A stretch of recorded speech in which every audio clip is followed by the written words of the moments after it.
Welcome to the Bikerian Podcast. I am Eric. And I'm Aisla. What's our subject this week? Suicide. Actually, we should just prep people. This is not going to be a show that's not going to be somewhat depressing. So, this mortal coil, and suicide is up across the board. And what's happening? We don't know why. Well, society sucks. Everybody hates their life right now. Honestly, I don't know what it is. And I should preface this by saying that we discussed this subject for a show several weeks ago. And I wasn't up for it because the Anthony Bourdain suicide really just crushed me. It was bad. I've always associated with him. He's always been kind of a personal hero for me. I mean, who wouldn't want to be Anthony Bourdain? But even more than that, like his philosophies, just everything that he ever did. One of my favorite shows that he did before he moved to CNN when he was still on Travel Channel, he did an episode where he went and visited Josh Homme from Queens of the Stone Age and basically hung out in the desert, cooking and recording music with one of my musical heroes. I was floored that this episode even existed. It's like, why don't you take two of my favorite things and mix them together?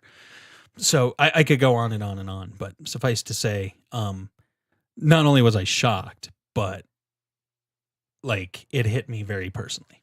Yeah. Well, and so there've been, Kate Spade, Anthony Bourdain, other folks. That's these high-profile suicides. The CDC released a report in June of 2018 showing that suicide is up 30% in America. And so the question is like kind of what's happening. And I know it's a very good question. That even in doing basic research, we've been unable to figure out what it is. So we're not going to answer any questions about why people are killing themselves more.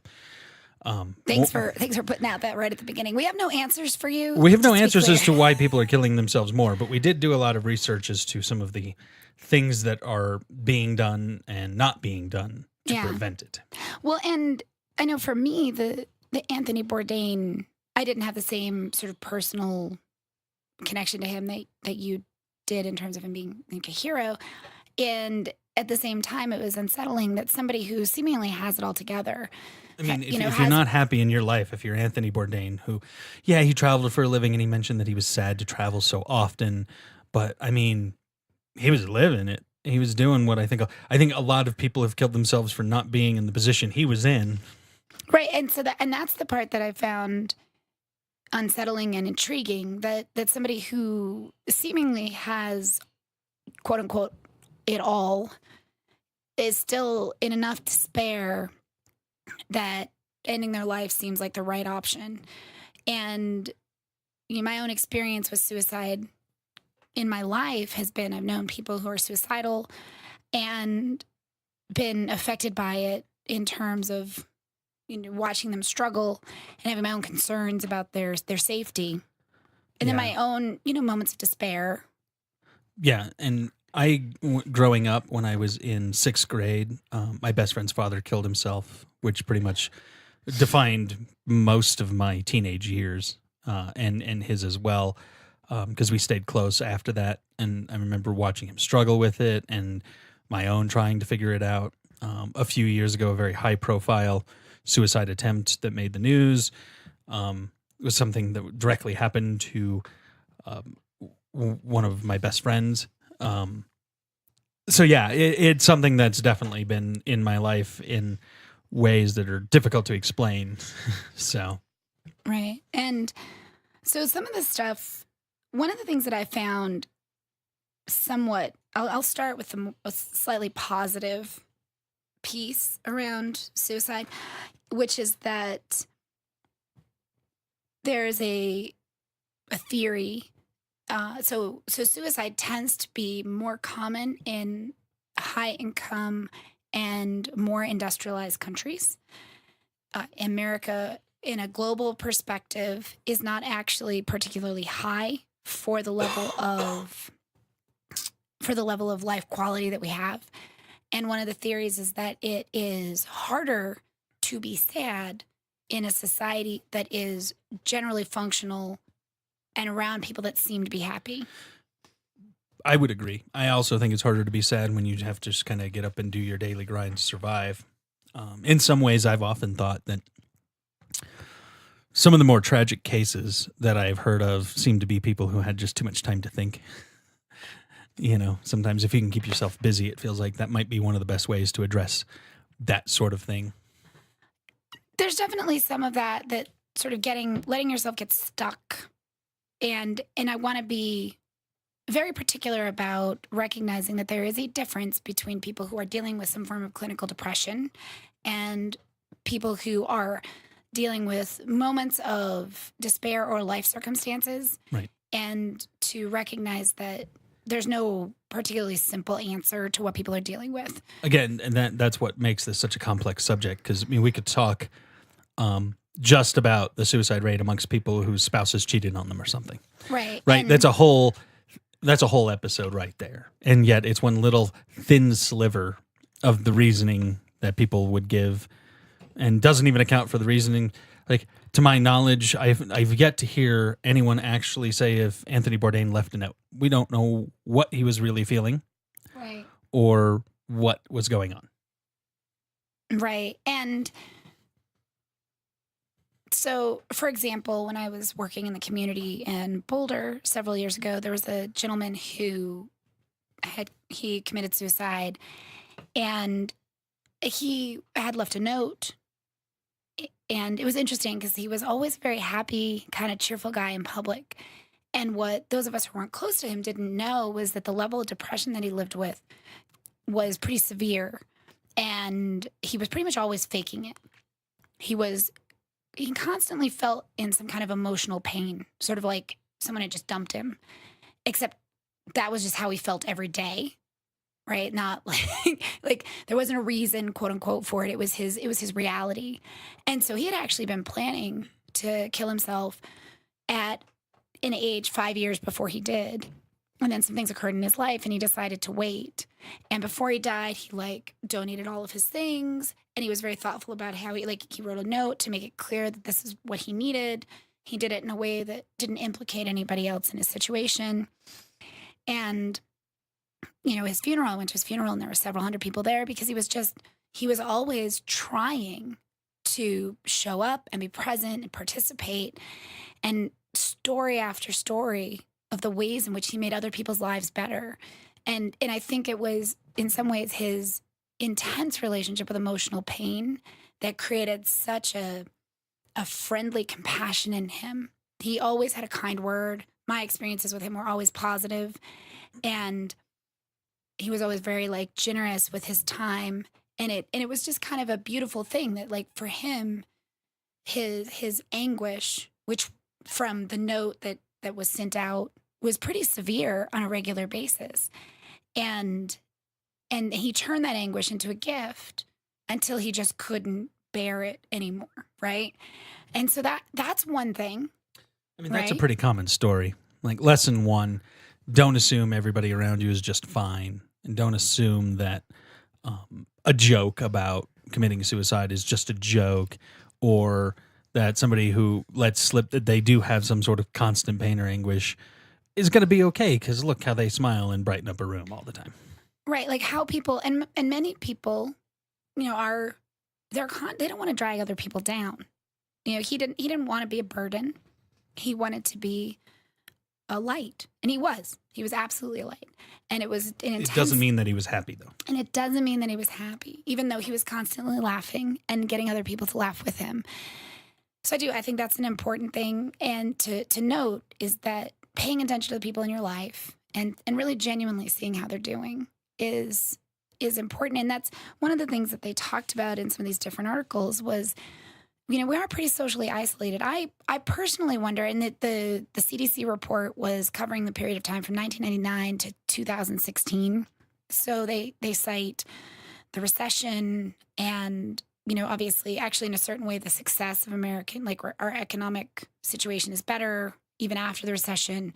So that sort of happy culture, or seeing people who are doing well when you're doing poorly, envy or whatever can cause that. So life circumstances, economic challenges can all contribute to this desire to end your life. One of the things that I thought was fairly notable is they indicated that 54% of the people who had killed themselves didn't have any evidence of a mental health issue. I think that's a very key thing. It's easy to just assume that, the person that's going to kill themselves is the person who's been in therapy for 15 years and loses that battle, or was constantly asking for help, and you just didn't notice it, or they didn't ask in the right way, they didn't say what help they need. It's like, it's not even that easy. A lot of these people don't necessarily give on any signs. I mean, in my experience, the people that I have thought, wow, that person's really depressed, they are a potential suicide risk, I've never lost one of those people. But I'm constantly surprised by the people who end up killing themselves, and meanwhile, all of the people around them say, wow, we never saw that coming. Right. Well, and one of the articles said that they feel like cultural attitudes might play a part. So those without known mental health conditions, according to the CDC report, were more likely to be male. Men are really taught not to show vulnerability or emotional need. Or And it's easy to assume that we've changed that in our society, but we haven't. And if anything, it's gotten harder for women to be able to do that and show that as well. yeah, we haven't extended vulnerability to men. We sort of denied it to women in terms of cultural expectations, right? And then they also were more likely to belong to a racial or ethnic minority in which that expression might be seen as a weakness. Although, interestingly, for the most part, the highest numbers at suicide rates across gender, they've increased across gender and geographic as well as ethnic lines. However, nearly 84% of people who kill themselves are white, and about 77% are men. And so I find that to be very interesting and horrifying in terms of recognizing that the social isolation that people are feeling, we've identified that, sexism is a thing and racism is a thing, and we are discriminatory towards immigrants. Like, these things are happening, and they are really problematic. And, as we noted before, the success of the Trump campaign in a lot of ways was speaking to these white men who clearly feel disenfranchised. Suicide is the 10th leading cause of death in America. And the majority of the people killing themselves are white men. And so really recognizing that these problems of isolation are widespread and they're affecting everybody. It is a cultural phenomenon that is a real problem. Yeah. And it's super unpopular to talk about right now because white men are not allowed to have problems. But I would say that it actually even extends to people in general. Like, we live in an isolated world. It's really hard to tell if your friends are suicidal when your interaction with them is seeing their posts occasionally on Facebook and their pretty family pictures and their trip they just took to the Cayman Islands or whatever. Yeah, they look fine. Right. And that's about all the interaction that you're having with them. Well, guess what? It might be all the interaction they're having too. And that's where this realm of isolation that we've created, both from social media, but just in general, I feel like it was starting in the 90s before the computers and even, took over society, and even in the 80s probably. But there's an isolation that happens for adults as they grow older. Their friend groups get more tight-knit, and they probably interact with those friends less. And yeah, I mean, it's very easy to go to work, see a whole bunch of people that are very familiar faces. You may even call some of your coworkers friends, come home, maybe hang out with a buddy once a week or maybe once a month. This goes for male and female. And you see your family, or maybe you don't have a family or whatever. And yeah, I mean, we live very lonely lives while immersed in a crowd. Yeah. Well, it's that quote, right? Many men lead lives of quiet desperation. Exactly. I don't even think it's new. I'd be curious to see if at some point in a future show we can draw some parallels to, much like the assumption that every generation had it better or worse than the last or whatever, when we talked about that. I wonder how many generations viewed adulthood isolation in those same ways. Yeah, well, I definitely have the experience that it there's this way in which when you're a kid, you look at the adults in your world, they got it quote unquote together, right? Like they know what's going on and they have the answers and they're doing their thing. And then you become an adult and you realize how completely inaccurate that Oh is. yeah, I mean, it was like the cruelest joke ever, is because I'm just over 40 now, and I'm still waiting to figure out how to do this. Like the difference between me and being 15 is that I just have more responsibilities that I didn't necessarily sign up for. Right. Well, and I had two kids, and so I had 18, 20 years of it was my job to make things work for them. And that transition has been interesting in that spending my time focused on taking care of them was really pretty fulfilling. And there's both the empty nest thing, right? Like finding a new purpose. However, there's also that reality of when you're focused on taking care of other people, um, you are less likely to get, selfishly absorbed with your own, inner monologue of poor me, you know. And I so, think again, it does come down to purpose. I would dare to say, and this is obviously easier said than done, that most people could find a reason to get up in the morning. They'd probably forget to commit suicide most days. for And that's that fair. sounds really weird, right? But think about it, if you have a drive and a passion, those are probably not the people that are going to eventually end their own life. Right. If you have something that you're focused on and that is driving you. Well, and that was, and I think I referred to this in another episode, but Anthony Giddens wrote a book called Runaway World, and he was talking about globalization. And one of the challenges of the modern world is that we have really, in a lot of ways, rejected a lot of the things that created social cohesion in the past, religious communities and patriotism and neighborhoods with Facebook, right? Like, and so we haven't replaced it with a new kind of cohesion, and so people do feel incredibly isolated, even within their own communities, and that isolation leads to loneliness and fear and anxiety, and potentially what the economist is calling deaths of despair or the Hmm. suicide, the increase.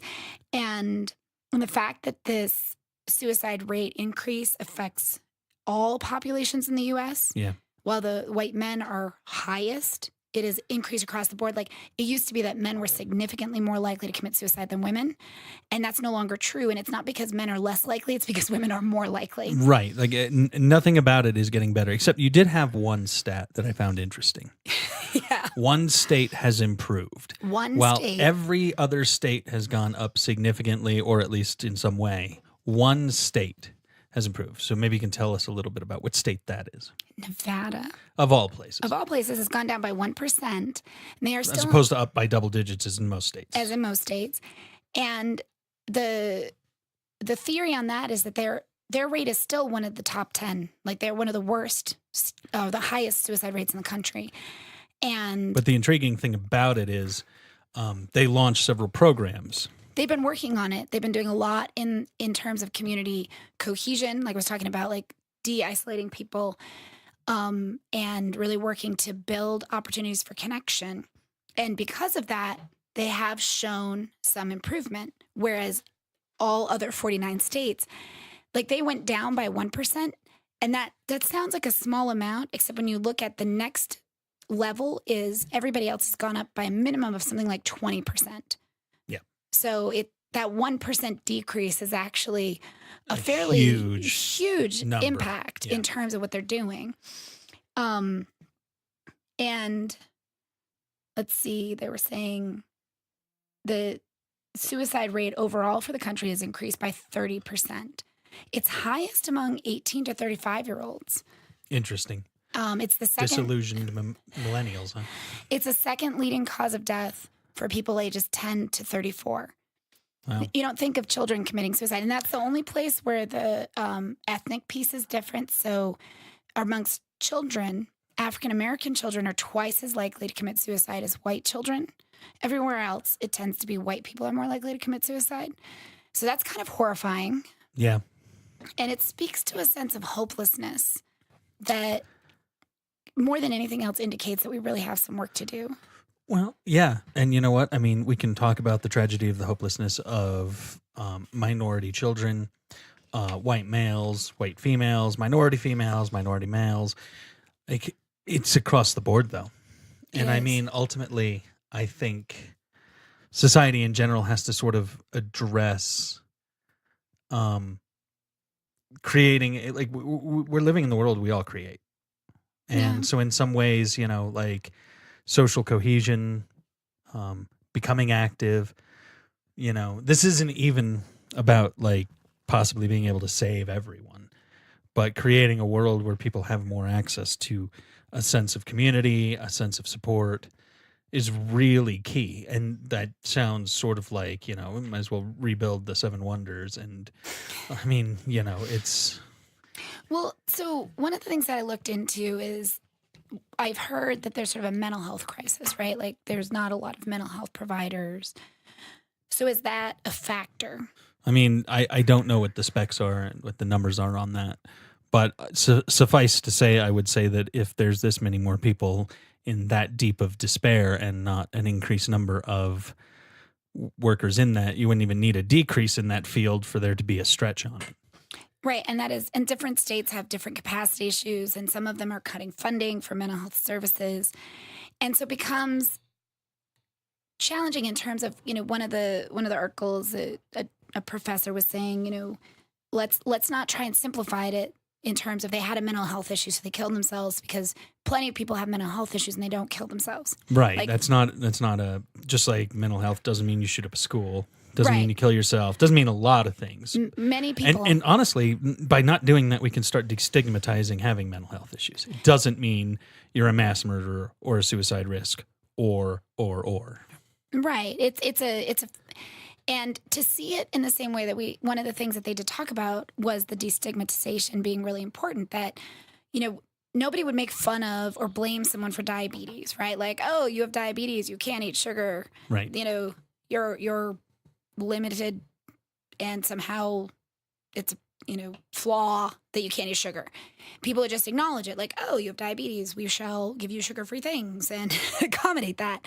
And yet when it comes to mental illness or mental health challenges, people can be quite judgmental. And so that does lead to a likelihood that if you look at like men are not supposed to be vulnerable. You know, we don't have good modeling for men to be emotionally present, right? And then additionally, for them to admit that they're having feelings of depression.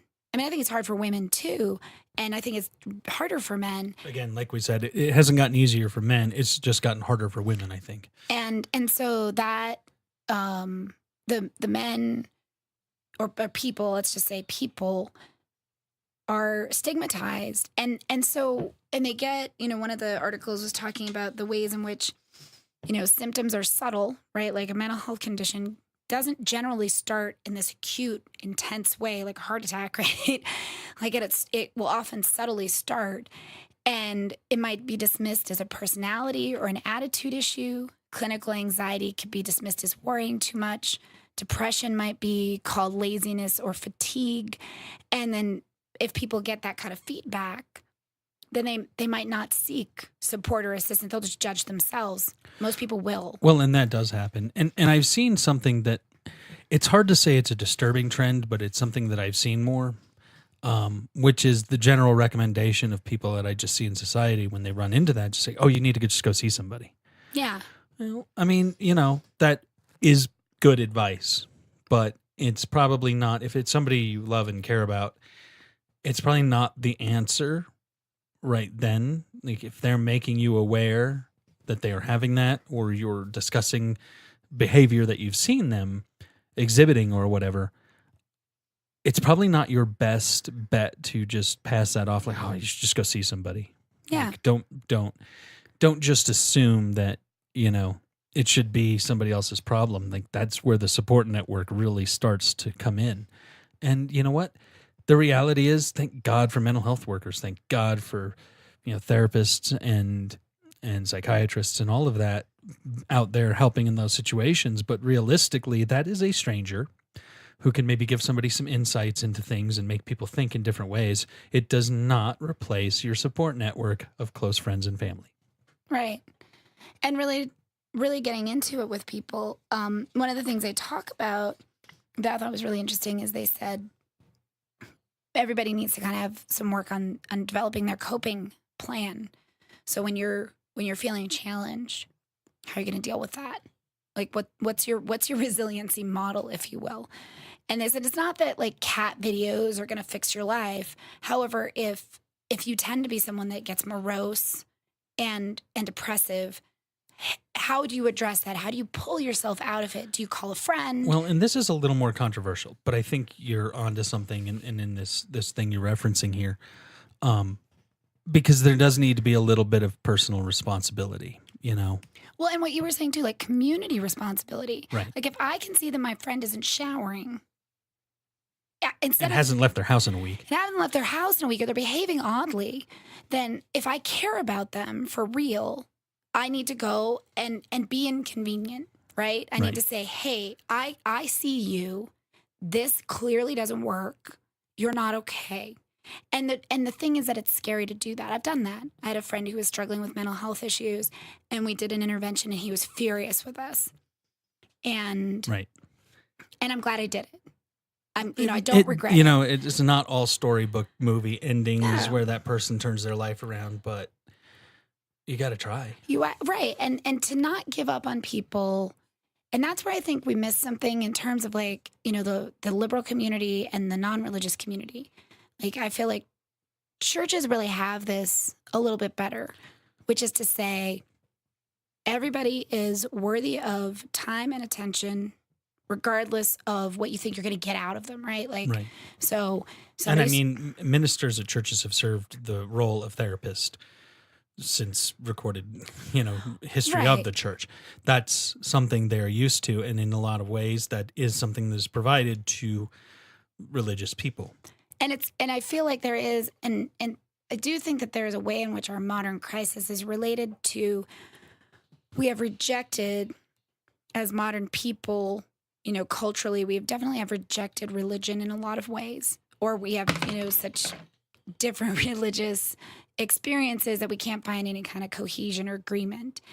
And yet, I think that the liberal community specifically, because that's who I'm more connected to, would do well to, in some ways, emulate that and say, we're not going to leave anyone behind.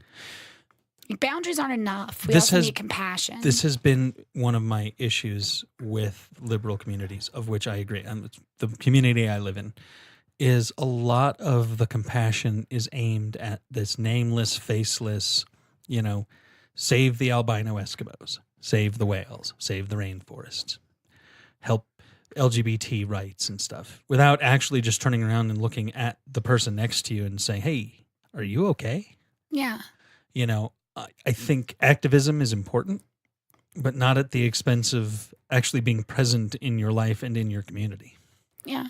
And recognizing that we actually do need each other. There's this American individualism that insists on bootstraps and, or activism towards nameless, faceless causes that don't necessarily, the disenfranchised black folks that can't vote in some southern county that got erased by, gerrymandering or something. Yeah, that's wonderful. But when was the last time you turned to your neighbor and said, hey, how are things going? Right. Or helped out in your community. In your community, like something that actually made a difference in something you drive past every day.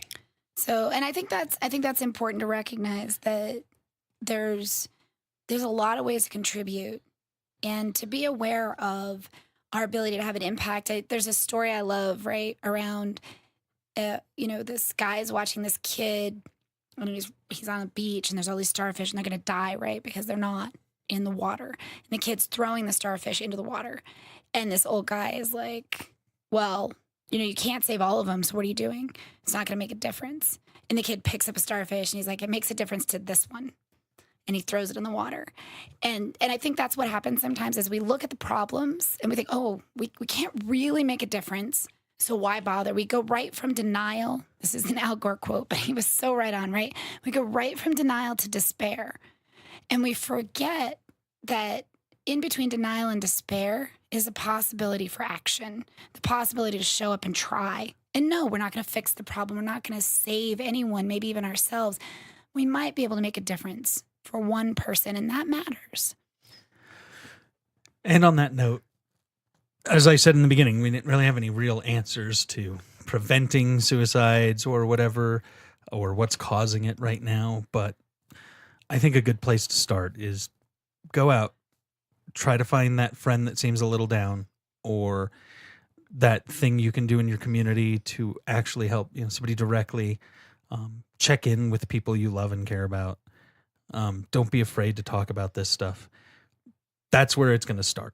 Yeah, be honest about what's happening and let people know that you're willing to show up.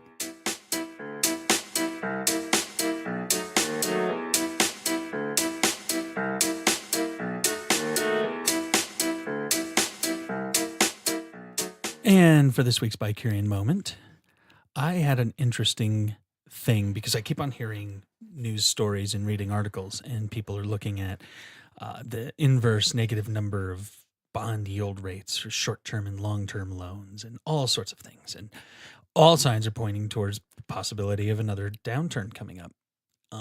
I absolutely believe under the current presidency and some of the things going on, all this tariff talk that's been going on for weeks and weeks and weeks is terrifying. But I actually turn this into a little bit of a positive thing because it's easy when it's been halcyon days, the last few years. Unemployment's super low and everybody's actually doing pretty well right now. We survived the 2008 downturn reasonably well, and there's pros and cons, and I'm sure everybody has a story what worked and didn't work. But in the end, it made me stop and think, okay, do I have a plan? And we see this stuff all the time. I see less commercials about it than I used to, but do you throw some money in your savings account once in a while, keeping your debt in a manageable rate and stuff? To me, this imminent threat of a potential downturn, which may or may not even actually happen, is more about preparedness and being able to weather a slight storm should it come. So I think that's really what was on my mind in the last week or so, was just to make sure you collect unsecured loans so bankruptcy isn't a problem. but in all seriousness, just stop and take a look at your life, and maybe you live paycheck to paycheck, or maybe you will live pretty comfortable life and have a padded savings account, but see what kind of plans you might be able to make. Try to put a few bucks away if you can, and don't necessarily be caught off guard. It's good advice. My moment kind of continues on our episode, which is one of the things that I have noted, and I think I mentioned it in our guns episode specifically. However, it came up again when I was looking at suicide, which is that, we often talk about guns in terms of homicide, and we talk about the automatic weapons. And the reality is that, so for example, there's 45,000 suicides committed in 2016, 19,000 homicides, and 2/3 of the suicides that were committed with a handgun. So we talk about in this gun debate the dangers of mass shootings and homicides and automatic weapons. And the reality is that far more people are dying from homicide or suicides using handguns. And I'm not necessarily saying that handguns should be outlawed or anything along those lines. I'm simply noting that there's this huge fervor about the damage and danger of automatic weapons, and yet we're completely overlooking what's actually happening in terms of the people who are dying and the numbers that are being killed. Yeah, it's not politically expedient, I don't think. Well, and there's a lot of stigma, to go back to the conversation we were having earlier. There's a lot of stigma around mental health. And so one of the articles that I was reading was talking about how people kind of go from, well, I'm not worried about a handgun because no one in my family has that problem, right? And so the level of denial is actually quite dangerous. Yeah. No, I agree. I think it always comes down to responsibility, like understanding, you don't need a handgun to kill yourself. You don't need an automatic assault rifle to shoot up a school. Right. So, but it does pay to look at, what are the risk factors that you have in your life and around you?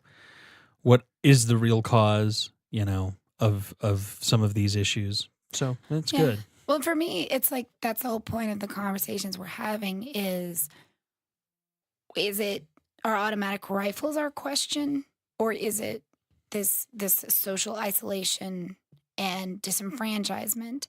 And I think it's easier to focus on let's outlaw automatic rifles than it is to say, wow, culturally, people are so lonely and sad.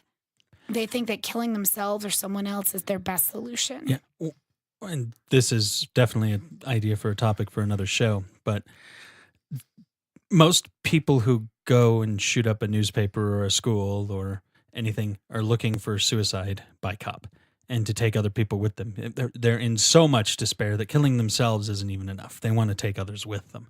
Yeah. That is worth noting, that is the mentality, whether it's our show on the topic of suicide or a show on gun violence or just a show in general. They all keep coming back to this one theme of social isolation, disenfranchisement, and just loneliness. Yeah.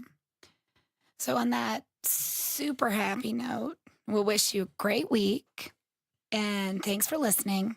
If you have any ideas, feedback, thoughts, please find us on social media. We're on Facebook, Twitter, and Instagram as Bicurian. You can give us a call at 720-507-7309 or email podcast@bicurian.com. We really would love your feedback, your input, and your ideas. Thanks for listening.